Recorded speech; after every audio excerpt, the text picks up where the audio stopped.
ఏ ఇంట్లో అయితే చక్కెర ఉండదో, ఆ ఇంటికి చీమలు గిట్ల రావు. అర్థమవుతుందా?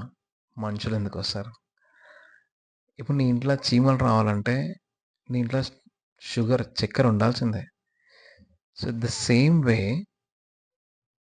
మన నోట్లో నుంచి వచ్చే మాటలుంటాయి చూసినావా? అవి బాణాలు లెక్కెళ్ళిపోవద్దు. మన ఇంట్ల, మన రిలేషన్‌షిప్‌ల. బేసిక్‌గా మన హౌస్, మన ఇల్లు స్వీటుగుంది. అందరూ మంచిగా తీపిగా మాట్లాడుతా ఉంటారు. ఎవ్వడు ఇట్లా వెనక నుంచి పొడిచే మాటలు గానీ, పోకింగ్ మాటలు గానీ, ఇట్లా కుచ్చే మాటలు గానీ మాట్లాడరు గదా! అట్లాంటి ఇల్లే వండర్‌ఫుల్ ఉంటది. స్వీట్‌గా మాట్లాడితే కొంతమంది బేసిక్‌గా ఒక సామెత ఉంటది.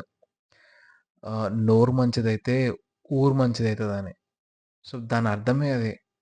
నీ నోట్లో నుంచి వచ్చే ఏదైతే మాటలుంటాయో, ఆ మాటలే మొత్తం ఊరిని కవర్ చేసేస్తాయి. So, in a same way నువ్వు ఎట్లా మాట్లాడాలి అన్నది డెఫినెట్‌లీ అది నీలో డిపెండ్ అయి ఉంటది. నువ్వు నీ మాటల్లో నువ్వు బాణాలు వదిలినావనుకో, అవతల పర్సన్ నీతోని ఇంకెప్పుడు మాట్లాడడు. నువ్వు చెప్పిన దానికి రెస్పెక్ట్ ఇయ్యడు. నీ డెసిషన్స్‌ని లైట్ తీసుకుంటాడు. అసలు నిన్ను కేరే చేయడు. అదే నీ మాటలో తీపి ఉందనుకో, లైక్ ఇంట్లో చక్కెరుంటే చీమలు ఎట్లొస్తాయో, నీ మాటలో తీపి ఉంటే జనాలు నీ చుట్టూ అట్లా వచ్చేస్తా ఉంటారు. సో, ఫస్ట్ అది నేర్చుకోండి. అండ్ ద రెస్ట్ అంతా మీతో ఉన్నట్టే అంతే. That's all for today.